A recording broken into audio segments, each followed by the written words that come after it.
우리 기도하시면서 수요예배 하나님 앞에 드리도록 하겠습니다. 하나님 아버지, 지금도 살아계시고 우리와 함께하는 주님의 이름을 높여드립니다. 하나님, 이 시간 우리가 수요일 주님 전에 나와 함께 예배드립니다. 말씀이신 주님이 오늘도 우리와 함께하여 주시고 우리의 말씀이신 주님이 우리를 이끄시는 귀한 결단의 시간, 또한 성령의 감화감동이 있는 시간 될 수 있도록 인도하여 주시옵소서.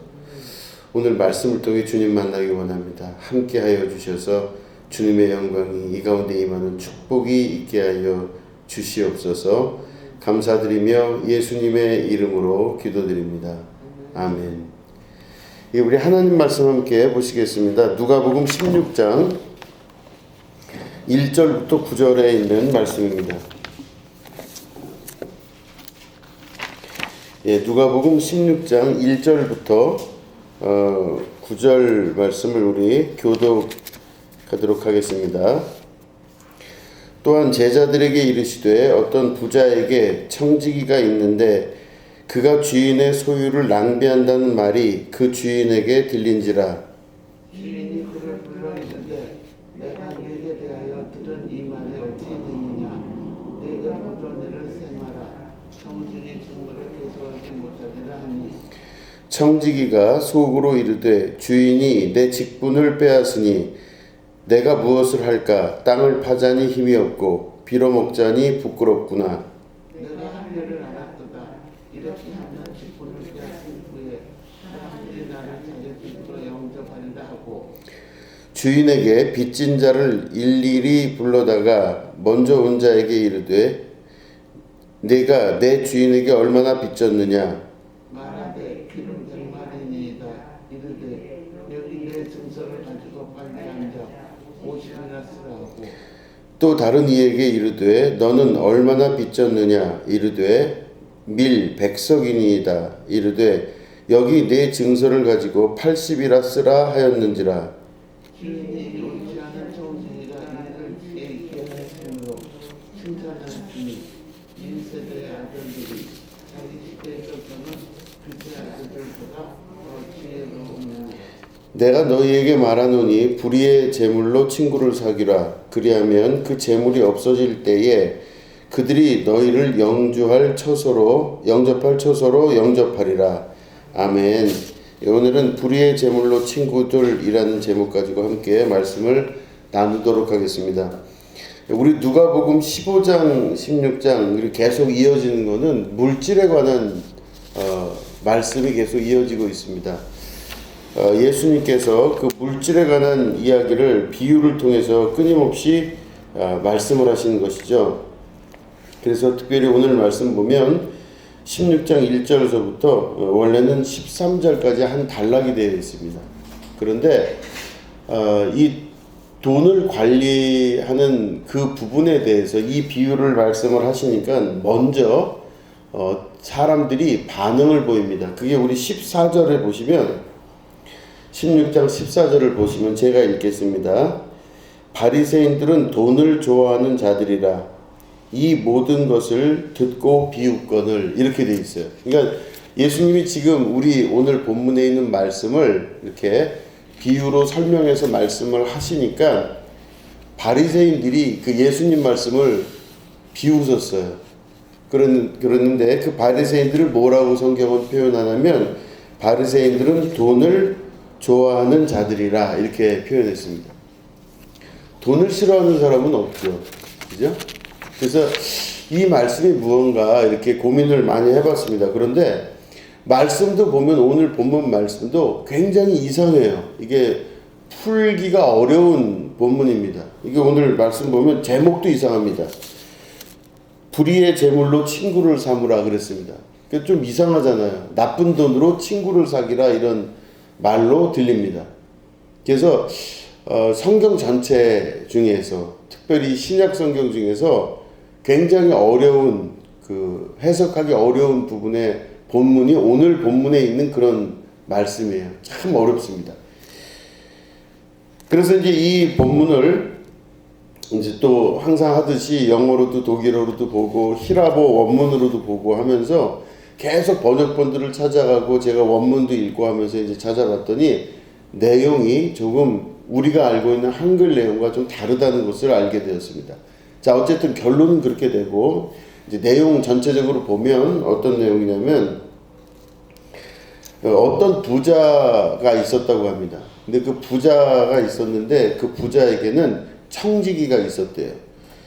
그런데 그 청지기가 돈을 어떻게 관리를 했는지 잘 모르겠으나 그 부자 주인의 그 귀에 소문이 들어간 거예요. 당신 돈을 맡아서 관리하는 그 청지기가 지금 돈을 너무 낭비하고 당신 돈을 낭비하고 쓰고 있습니다. 이런 소문이 들어간 거예요. 그러니까 부자가 그 소리를 듣고 깜짝 놀란 거예요.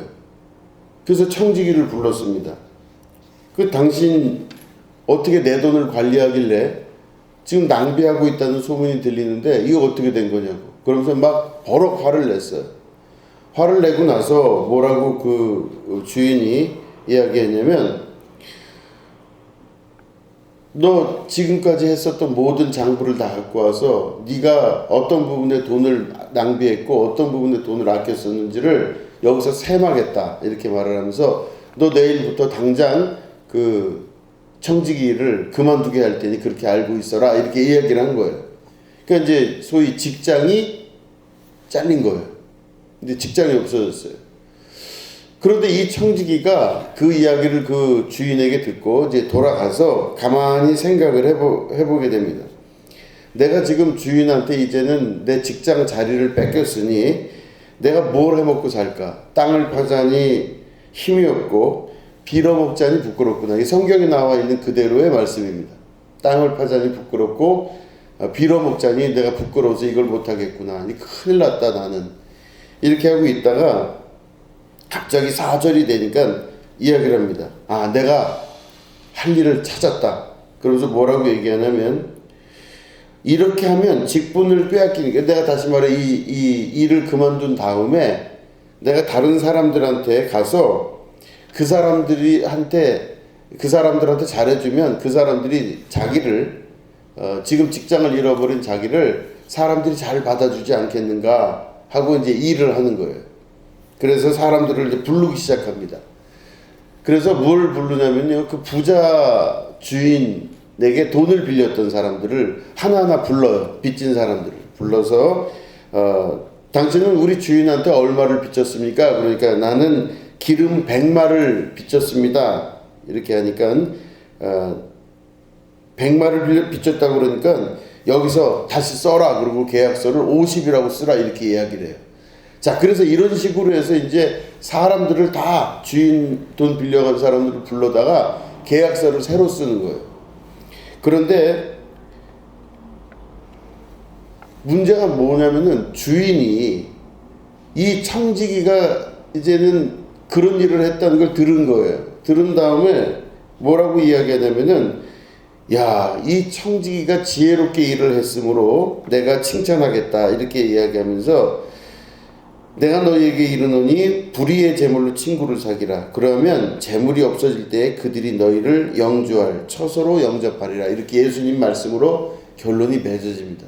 근데 이게 어떻게 된 건가 이렇게 봤더니 그 당시에는 이제 돈이 많은 사람이 있을 때 그 돈 많은 사람한테 가난한 사람들이나 이런 사람들이 가서 돈을 빌린대요. 그 사람한테. 그 당시에.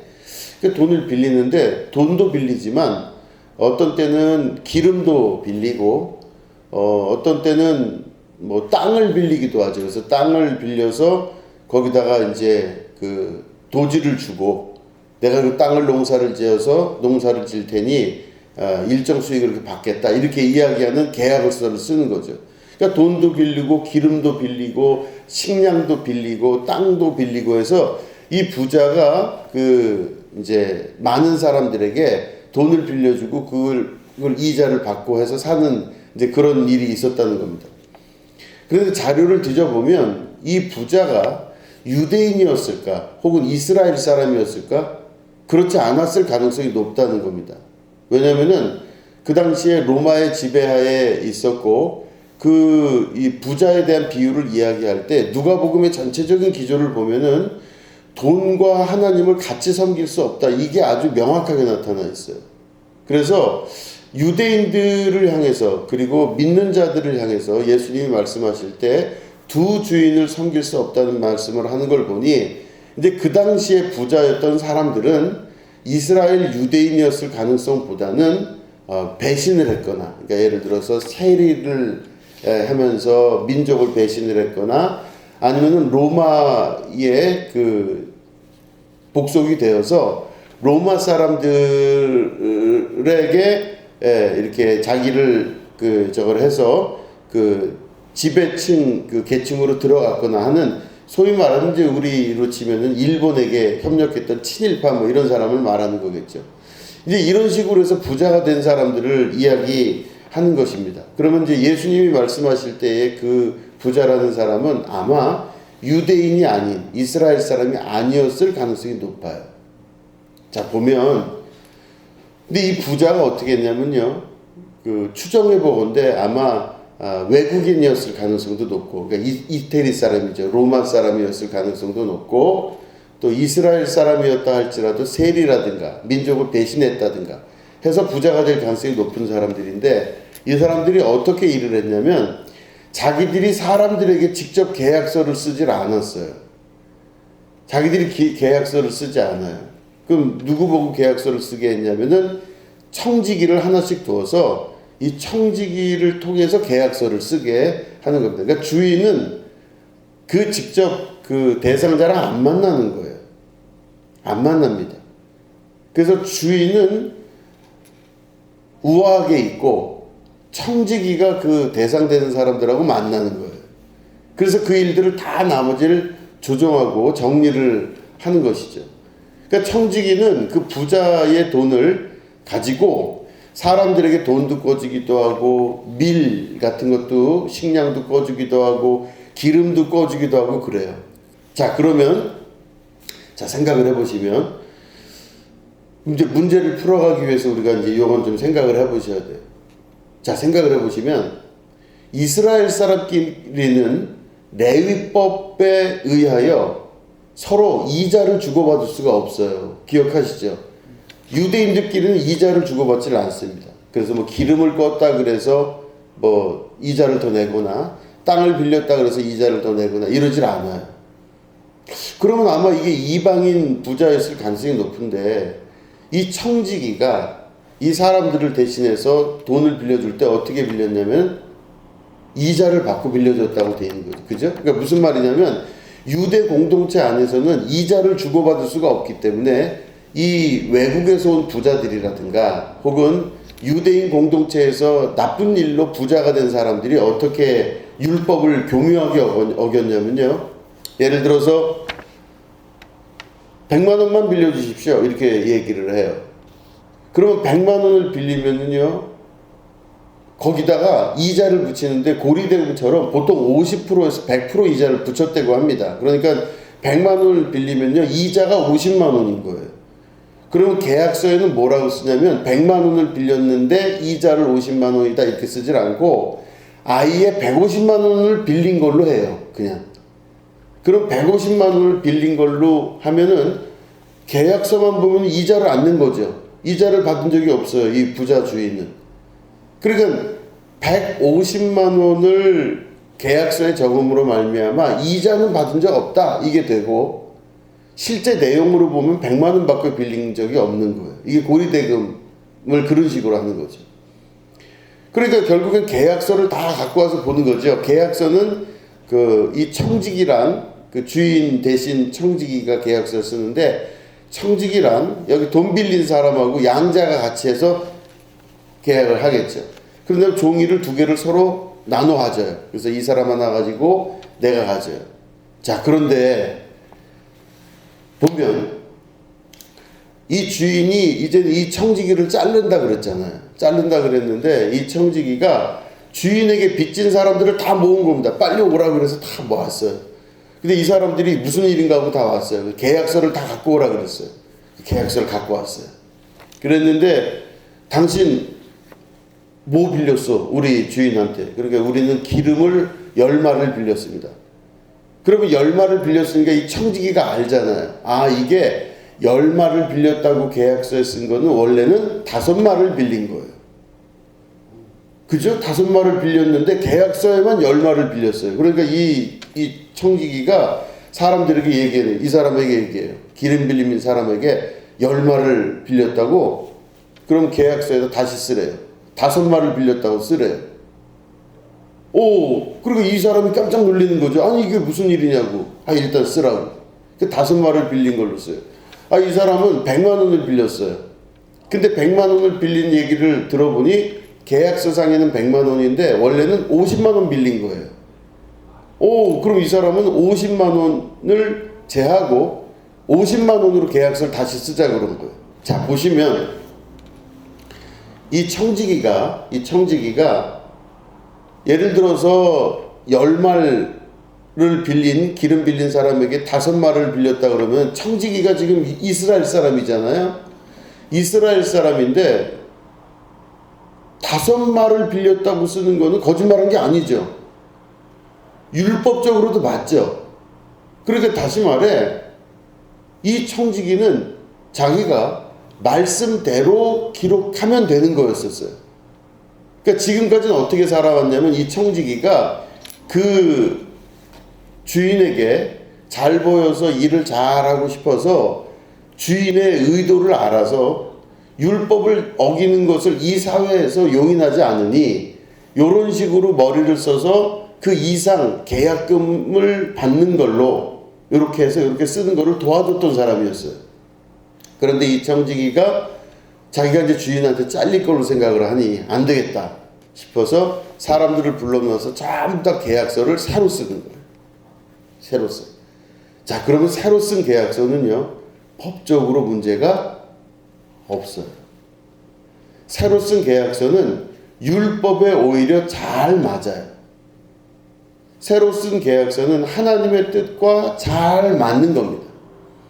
그런데 이 주인이 나중에 와서 보니까 이게 원래는 그 많은 돈을 벌 수 있었는데도 불구하고 주인이 이 사람을 향해서 칭찬을 했다고 예수님이 비유로 말씀하시는 거예요. 왜 칭찬을 했냐면요, 이 청지기가 자기가 만약에 이 주인, 부자 주인이 자기에게 그만두라고 얘기를 했을 때 이 청지기가 다른 식으로 행동을 했다면, 만약에 예를 들어서 아, 제가 좀 더 잘하겠습니다. 뭘 잘못했는지 말씀해 주시면 제가 잘하겠습니다. 그러면 이 부자 주인은 어떻게 해야 되면은, 너 지금까지 없어진 거를 2배 이상 갚으면 내가 너 그대로 그 직에 있도록 유지시켜 주겠다. 이렇게 얘기할 수 있어요. 그럼 이 청지기가 어떻게 하냐면 그 주인의 요구를 자기가 먹고 살기 위해서, 그죠? 먹고 살기 위해서 이 주인의 이야기를 다 받아들여줘야 돼요. 아, 내가 지금까지 50%밖에 이자를 못 받았다면, 아, 이 주인에게 그래도 내가 밥을 얻어먹고 사는 사람이니 주인에게 잘 보이기 위해서는 내가 50% 이자가 아니라 100% 이자를 받는 사람으로 해야 되겠습니다. 이렇게 마음의 결정을 내릴 수 있는 거거든요. 그러면 주인이, 그래, 네가 지금까지 50% 이자를 받았지만 100% 이자를 받는다면 내가 이거 다 용서해주고 너 이 자리에 계속 있게 해줄게. 이렇게 하는 거예요. 그렇게 할 수도 있는 얘기거든요. 그런데 이 청지기가 곰곰이 생각을 하다가 그건 아닌성 싶다 결론을 내려요. 이 주인이 이야기하는 그 요구는 끝도 한도 없이 반복이 될 거라고 예상을 한 겁니다. 그래서 이 청지기가 어떻게 했냐면, 나는 이 주인의 머릿속에 있는 돈의 구조로 내가 들어가지 않고 오히려 그 돈을 버리고 사람을 택하는 방식으로 간 겁니다. 돈을 버리고 사람을 택한 거예요. 내가 이 사람들에게 율법적으로 어긋나지 않은 상태에서 잘해주면 이 사람들이 나한테 나중에 그래도 호의적으로 나에게 베풀기도 하고 나를 긍휼히 보기도 하지 않겠느냐 해서 자기가 생각할 때 돈을 더 크게 바래서 주인에게 품에 안겼다면은 그렇게 할 수도 있었을 텐데 오히려 주인을 포기하고 사람을 택하는 것으로 결정을 내린 겁니다. 그랬더니 주인이 와서 뭐라고 얘기하냐면 너무 지혜로운 일을 했다고 이 청지기를 칭찬을 하는 거예요. 너무 지혜로운 거예요. 사실은 우리가 성경 그대로 말씀만 보면 주인이 화가 나죠. 주인이 자기 돈 가지고 돈을 벌게 해야 되는데 이 주인의 입장에서 봤을 때 자기 돈을 더 불려줄 수 있는 사람이 좋은 청지기가 될 텐데 이 주인이 오히려 자기 돈이 약해지더라도 이 청지기를 칭찬을 해요. 아주 지혜롭게 잘 행동을 했답니다. 자, 근데 왜 그런가 봤더니 그 당시에는 돈을 빌리러 가잖아요. 이 부자한테 돈을 빌리러 가면요, 이 부자가 만약에 고리대금을 50% 이자를 받다가 어느 날 100%로 올려요. 그럼 사람들 사이에서 소문이 나기 시작합니다. 아, 저 사람 안 되겠다고. 너무 심하게 돈을 올린다고. 그러면서 그 지역사회 전체에서 이미지가 안 좋아지는 거예요. 주인의 이미지가 안 좋아져요. 아, 저 주인이 아주 사람이 냉정하고 아주 잔인하고 50% 이자 받으면 그것도 많이 받는 건데 100%씩이나 이자를 받아? 야, 저 사람 안 되겠구나. 소문이 난다는 거예요. 그럼 어떤 일이 벌어지냐면 사람들 사이에서 그 부자에게 돈을 빌리러 가는 사람이 줄어들기 시작해요. 그 집 안 가도 다른 부자한테 가서 내가 돈을 빌리겠다 생각을 하는 겁니다. 그러니까 지금 부자가 50% 이자를 받다가 100% 이자를 받기 시작하면요, 사람들이 그 사람한테 돈을 안 빌리고 다 계약을 파기하기 때문에 지금 부자는요 오히려 더 금전적으로 어려운 일에 처하게 될 수가 있게 되는 것입니다. 그래서 이 청지기가 지금 사람들에게 계약서를 새로 써서 50%로 낮추고 막 그 전에 있었던 많은 돈 빌렸던 것들도 다 원금 그대로 다 내려보고 나니까 사람들이 어떻게 되겠어요? 성경에 나오지 않지만 백절치도 사람들이 몰려들 겁니다. 아, 저 사람한테 돈을 빌려야 되겠다. 아, 10%를 이자를 내더라도 50%보다 싸지 않겠냐. 20%를 이자를 낸다 하더라도 훨씬 싸지 않겠냐 하면서 많은 사람들이 현재 부자에게 막 다가와서 그 집에게 돈을 빌려달라고 이야기를 할 거라는 것이죠. 그렇기 때문에 오히려 그 주인 입장에서는 성경 안에는요, 이 내용이 이렇게 됐다는 내용은 안 나오지만 추정을 해볼 수 있는 겁니다. 성경 안에 있는 그 부자는 지금 너무 기쁜 거예요. 왜 갑자기 내가 이 청지기를 자르겠다 하고 얘기를 했는데 이 청지기가 가서 무슨 행동을 했더니 다음날부터 갑자기 손님들이 몰려들기 시작하는 거예요. 사방문에서 돈을 빌리러 오는 겁니다. 이게 어떻게 된 건가 알아봤더니 이 청지기가 자기가 잘린다고 하는 그 순간서부터 가가지고 사람들에게 그거를 다 말씀드린 대로 그 이자 비용을 받지 않고 이렇게 싸게 사람들에게 빌려주게 되었어요. 그것 때문에 부자는 오히려 더 신망을 얻게 되고 사람들이 더 많이 부자에게 찾아오게 되는 그런 결과를 낳게 되었다. 이게 오늘 본문의 원래 말씀이에요.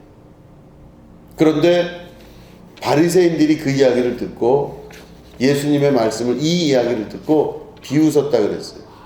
왜냐하면 바리새인들은 돈을 사랑하는 사람들이기 때문에 예수님의 이 비유 중에서 특별히 사람을 택했다고 하는 이 부분에 바리새인들은 말도 안 된다 생각을 합니다. 바리새인들은 돈이 우선이었지 사람이 우선이 아니에요. 그 바리새인들은 우리가 잘 알지만 바리새인들은 성경 말씀을 잘 아는 사람들이에요. 그래서 성경 말씀을 잘 알고 잘 지키기도 하고 사람들이 볼 때는 이 바리새인들은요 겉으로는 너무나 하나님 잘 믿는 사람들인 거예요. 성경을 너무너무 잘 알고 있어요. 그런데 이 바리새인들이 실제로 예수님이 보실 때는 어떤 사람들이냐면 바리새인들이 성경 말씀대로 사는 줄 알았더니 돈을 무지하게 좋아하는 사람들이에요. 근데 돈을 좋아하는 사람들로 끝나는 게 아니라 둘 중에 무엇을 택할 거냐 물어봤을 때 바리새인들은 돈을 택하는 사람들이에요. 사람을 택하는 사람들이 아닌 겁니다. 사람을 사고 사람을 사랑하고 하는 걸 택하는 게 아니라 돈을 먼저 택하는 사람들. 그러니까 돈을 먼저 택했기 때문에 바리새인에게는 사람이 떠나가게 되고 돈만 남게 돼요. 근데 바리새인들의 머릿속 구조가 전부 그렇게 되어 있습니다. 이 바리새인들은 그래서 어떻게 하냐면, 왜 바리새인들을 회칠한 무덤이라고 그러고 독사의 자식들이라고 예수님 말씀하시냐면, 이 바리새인들이요 하나님의 말씀을 교묘하게 바꿔나갔어요. 자기 생각대로 자기 주장대로 교묘하게 그 색깔들을, 이 말씀들을 바꿔나가서 이 바리새인들이 소위 말하는 부자, 이방인 부자들과 외국 부자들과 유대인에서 변절해서 부자가 된 많은 부자들에게 성경적인 탕감을 해준 겁니다. 그래서 율법을 어기지 않는 방식으로 그런 식으로 돈을 벌게 해줘서 그들이 제공해주는 돈으로 바리새인들은 사는 거예요. 그 바리새인들이 결국엔 율법을 방해하고 율법을 왜곡하고 하나님 말씀을 자기 뜻대로 생각대로 그냥 만들어버려서 율법적인 삶을 사는 것 같지만 실제로는 전혀 율법하고 상관이 없이 돈을 더 사랑하는 사람들로 살게 되었다는 겁니다. 그래서 14절 말씀을 보면은 예수님이 바리새인들은 돈을 좋아하는 자들이라 이렇게 말씀하고 계시는 것이죠. 자, 보시면은 불의한 재물이라고 되어 있습니다. 오늘 제목도 불의한 재물로 친구를 사귀라 이렇게 주인이 이야기하는 거예요. 근데 불의한 재물이 뭔가 봤더니 말씀드린 대로 누가복음은요 돈과 하나님을 동시에 섬길 수가 없다. 재물과 하나님을 동시에 섬길 수가 없다 이렇게 말씀하세요. 그리고 너의 마음이 있는 곳, 내 재물이 있는 곳이 너의 마음이 거기 있다 말씀하고 있습니다. 그렇기 때문에 이 그대로 기조를 보면요 돈과 하나님을 동시에 섬길 수가 없기 때문에 누가복음은 돈에 대해서 부정적으로 좀 이야기하는 경향이 있습니다. 전반적으로 보면. 그럴 때 원어 성경을 보면요 불의한 재물 이게 아니라 세상적인 방법의 재물이라고 표현하는 게 정확히 맞아요. 세상적인 방법의 재물. 그럼 바로 뭐냐면요 지금 현재 말씀드린 이 부자 주인 있죠. 이 부자 주인이 세상적인 재물을 갖고 있는 거예요. 다시 말해 50% 이자를 받고 100%까지 이자를 받는 사람. 이게 세상적인 재물을 갖고 있는 사람들의 행태예요. 세상적인 재물을 갖고 있기 때문에 불의의 재물이라고 하는 것은 세상에서 현재 통용되고 있는 고리대금 형식의 재물. 이게 바로 불의한 재물이에요. 그러니까 오늘 제목에도 나와 있지만 불의한 재물을 가지고 친구를 사귀라. 이건 무슨 다른 말로 하면 세상에서 현재 사용되고 있는 그런 돈의 법칙을 가지고 차라리 친구를 사귀라, 사람을 사귀라 이렇게 말씀하는 걸로 해석이 될 수 있어요. 정확하게 더 그 근원적인 표현을 보면은 이제 정용선 목사님이라는 분이 이제 그 원문에서 그 주석을 해서 만드신 부분이에요. 그 뭔가 봤더니 불의한 재물로서 친구를 사귀라 이렇게 되는 게 아니라 불의한 재물로부터 나와서 너희들은 사람을 사귀라 이렇게 돼 있어요. 이건 히라버로 어디에서부터 나오다 에크 그리고 어디로 들어가라 에이스 이 두 개를 썼어요. 다시 얘기하면 현재 이 부자 주인이 사용하고 있는 재물에 대한 이제 그런 방식이 있잖아요. 뭐 50% 이자를 받고 계약서는 이자를 포함해서 이자를 안 받는 것처럼 이렇게 거짓말로 쓰고 하는 이런 세상의 법칙, 이런 세상의 재물의 방식에서 나와라. 이게 첫 번째.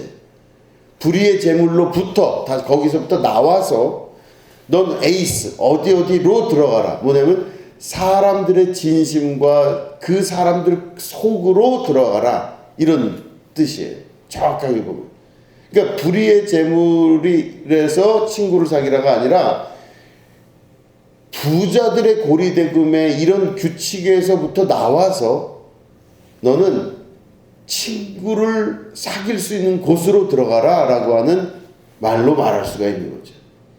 그럼 다시 말해 이 청지기가 지혜로운 행동을 한 것은 바로 돈 대신 사람을 택했다는 것이고, 이 청지기는 세상에 그렇게 고리대금업을 하는 것처럼 그런 식의 돈을 버는 방식이 아니라 그 순환고리에서 나와서 바로 율법에 입각한 형제와 친구를 사귀고 사랑할 수 있는 모습으로 돌아갔다는 것입니다. 불의한 세상의 주인을 택할 것인가, 아니면 하나님의 백성 공동체를 택할 것인가, 이 둘 중에 무엇을 택할 것인가 봤을 때 이익적인 면으로 볼 때는 보통 사람들의 마음은 이 주인, 부자 주인에게 내가 조금 더 잘 보여서 조금 더 많은 돈을 얻게 되는 게 불의한 주인을 택하는 청지기였을 겁니다. 근데 이 청지기는 그 불의한 주인을 택하지 않고 하나님의 백성, 하나님의 자녀들을 친구로 삼는 일을 택한 것이죠. 이런 인간적인 모든 그 갈등들이 우리들 안에서도 매번 일어날 때가 많이 있습니다. 불의한 방식에 먹고 살기 위해서 그것을 택할 것인가, 아니면 하나님의 말씀에 근거하여 내가 사람을 택할 것인가, 이 봤을 때 둘 중에 무엇을 택할지가 바로 예수님의 관점에서 봤을 때는 이 청지기는 지혜로운 자, 빛의 자녀들처럼 하나님의 사랑하는 백성을 택했다라고 결론을 맺을 수가 있는 것입니다. 그렇다면 우리들이 살아가는 동안 무엇을 택할지가 굉장히 중요합니다. 어느 순간순간마다 택할 수밖에 없는 순간이 옵니다. 그러면 무엇을 택하느냐에 따라 예수님이 나를 향해서 하시는 말씀의 정도가 달라지는 거죠. 무엇을 택하느냐, 다시 말해 그 세상적 방법에 돈을 택했느냐, 아니면 하나님의 사랑하는 백성을 택했느냐, 이 둘 중에 하나가 무엇이 중요한가를 이 청지기의 결정을 보고 알 수가 있는 것입니다. 지혜로운 청지기는 자기가 알고 있었던 그런 경험적 세계를 통해서 불의한 세계를 택하지 아니하고 오히려 자기의 가장 나약하고 약한 그 순간에 오히려 지혜롭게 자기가 결정을 하여 불의한 이 재물을 가지고 친구들을, 많은 사람들을 사귈 수 있는 놀라운 결정을 할 수가 있었다는 것입니다. 이게 바로 하나님 나라의 지혜며 하나님 나라의 소명이라고 볼 수가 있는 것이죠. 그렇기 때문에 교회는 가장 중요한 사람을 택할 수 있어야만 됩니다. 가장 중요한 눈앞에 보이는 이익을 택하는 것이 아니라 눈앞에 보이지 아니하는 것을 택할 줄 아는 지혜가 있어야 됩니다. 눈앞에 보이는 이익을 택한다면 부자의 눈에 또 부자의 마음에 들어서 100% 이상 되는 이자를 걷어들일 만큼 독하고 잔인하게 부지런하게 돈을 벌면 되는 겁니다. 그런데 그곳을 택하는 것이 아니라 예수님이 우리 안에 있는, 내 안에 예수님 말씀이 있고 또 예수님이 내 안에서 말씀하시는 걸 듣는 사람이라면 우리는 그렇게 해서 돈의 노예가 되는 것이 아니라, 혹은 세상의 재물의 노예가 되는 것이 아니라 하나님 말씀으로 인하여 사람들을 얻고 그 많은 사람들을 율법의 완성까지 이르게 할 수 있는 중요한 선택의 기로에 있을 때, 그때 우리는, 교회는 바로 하나님의 말씀 또 예수님의 말씀을 선택할 수 있는 중요한 결론을 맺을 수가 있는 것입니다. 다만 여기에 나타나는 가장 큰 문제는 두려움입니다. 과연 내가 눈앞에 보이는 돈을 택하는 거 훨씬 낫지 않겠나 하는 것과 보이지 아니하는 사람들을 택하는 것과 과연 내 안에는 무엇이 가장 중요한가 할 때 내 안에, 우리 인간의 경험적인 사고로는 대부분 다 하나님의 뜻을 택할 때 두려움이 생깁니다. 이렇게 사는 게 아닐 텐데, 이런 방식이 아닐 텐데 두려움과 걱정이 생깁니다. 그런데 믿음을 가지고 하나님의 말씀, 예수님의 뜻을 택하시는 여러분 되기를 축원드립니다. 예수님의 말씀을 택한 그 순간, 그 이후부터는 주께서 우리의 인생과 삶을 책임지시고 또한 칭찬하시고 우리가 상상할 수 없는 또 다른 축복과 은혜 가운데 채워주시는 역사를 경험하게 되는 것입니다. 눈앞에 보이는 걸 택하지 마시고 보이지 아니하지만 두렵지만 그 세계를 택해서 하나님의 뜻을 이루어 나가시는 여러분 되시기를 주님의 이름으로 축원합니다. 기도하겠습니다. 하나님 아버지,